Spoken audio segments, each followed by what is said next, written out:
ইসলামের পক্ষে হয়, মানুষের কল্যাণে হয়, ওই রকম কোনো ভালো কাজের কথা কোরআন হাদিসে না থাকলেও ওইটা ভালো কাজ, এটাও সুন্নাত। এটা কি সুন্নাত? কথাটা বুঝবেন। কোনো ভালো কাজ যেটা ইসলামের জন্য শোভাবর্ধনকারী, ওই রকম কোনো ভালো কাজের কথা যদি আল্লাহ না বলেন, রসুলও না বলেন, তারপরেও সেটা করা কি রসুলের সুন্নাতের অন্তর্ভুক্ত। মান সান্না ফিল ইসলামে সুন্নাতান হাসানাতান ফালাহু আজরুহা ওয়া আজরু মান আমিলা বিহা। আল্লাহর নবী বলেন, আমার পরে আমার দ্বীনে যদি কেউ উত্তম কোনো রীতি প্রচলন করে যেটা মানুষ, সমাজ এবং ইসলামের জন্য কল্যাণকর, ইসলাম বিরোধী কোনো কিছু সেটাতে নাই, তবে অবশ্যই সেটা আমি রসুলের সুন্নাহর অন্তর্ভুক্ত হয়ে যাবে। এটাকে বেদাত বলার কোনো সুযোগ, বিদাত বলার কোনো সুযোগ নাই।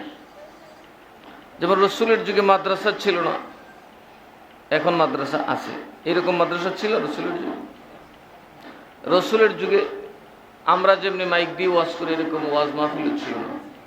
সামিয়ানা টাঙাইয়া, এত আলোক সজ্জা করিয়া, এত ঘোষণা টোষণা দিয়া এরকম মাহফিল ছিল? রসুলের যুগে ইলমে নাহু ছিল না।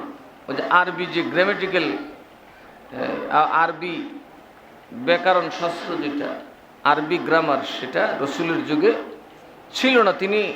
তিনির যুগে ছিলই না, তিনি এরকম কিছু বলেনও নাই।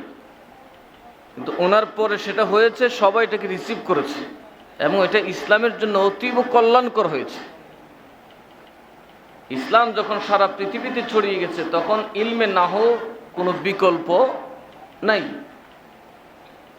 কারণ আরবি পড়তে গেলে, অনারবরা আরবি পড়তে গেলে বৈজ্ঞানিক শিক্ষা ছাড়া, ব্যাকরণকে আত্মস্থ করা ছাড়া আরবি ভাষা পড়া সম্ভব, বোঝাও সম্ভব না। অথচ রসুল পাক সাল্লাল্লাহু আলাইহি সাল্লামের যুগে এটা ছিল না, রসুল সাল্লাল্লাহু আলাইহি সাল্লাম বলেনও নাই, পরে আবিষ্কার করছে। সুতরাং মুসলমানদের মধ্যে যে কাজটা ভালো মনে হবে, ইসলাম বিরোধী নয়, ইসলামের জন্য ক্ষতিকারক নয়, সব কটাই জায়েজ, সব কটাই ভালো কাজ, সব কটা কি নেক আমল।